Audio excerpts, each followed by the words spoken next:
Siapa Alex Nurdin? Ex-Gubernur Sumsel, belum selesai 9 tahun penjara kini tersangka ketiga kalinya. Sosok Alex Nurdin kini jadi sorotan. Pasalnya, Alex Nurdin ditetapkan sebagai tersangka dugaan kasus korupsi bangun guna serah antara Pemprov Sumsel dan PT Magna Beatum Aldiron Plaza Cinde terkait pemanfaatan aset tanah di kawasan Pasar Cinde, Palembang. Ini menjadi kali ketiga Alex Nurdin ditetapkan sebagai tersangka, padahal ia masih menjalani hukuman 9 tahun penjara. Lantas, siapa sebenarnya Alex Nurdin? Alex Nurdin kelahiran Palembang, Sumatera Selatan, 9 September 1950.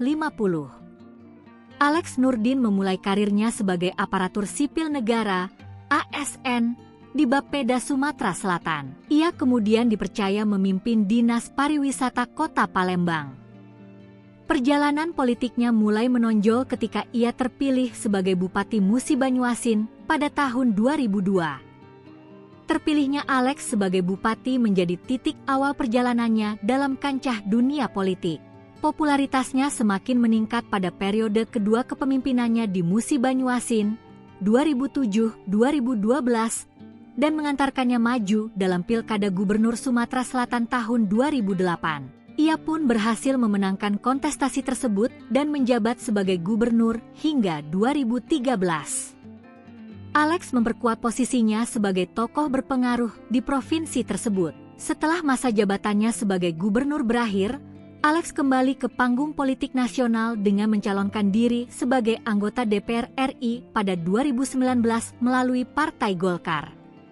Ia terpilih dan sempat menduduki posisi Wakil Ketua Komisi 7 DPR yang membidangi energi, riset, dan teknologi.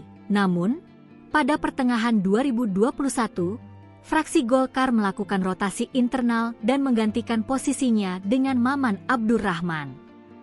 Dihimpun dari beberapa sumber, Alex Nurdin sebelumnya telah menerima vonis 12 tahun penjara. Ia terbukti melakukan korupsi dalam pembangunan Masjid Sriwijaya serta pembelian gas bumi oleh Badan Usaha Milik Daerah, BUMT, Perusahaan Daerah Pertambangan dan Energi, PDD. Vonis itu lebih rendah 8 tahun dari tuntutan Jaksa Penuntut Umum, JPU, yang sebelumnya menuntut Alex selama 20 tahun penjara.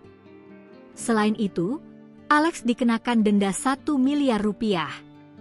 Jika tak dibayar, akan diganti dengan kurungan badan selama 6 bulan. Sementara, untuk pidana tambahan kasus pembangunan Masjid Sriwijaya dan PDD, Majelis Hakim membebaskan Alex sepenuhnya karena tak terbukti menerima aliran dana.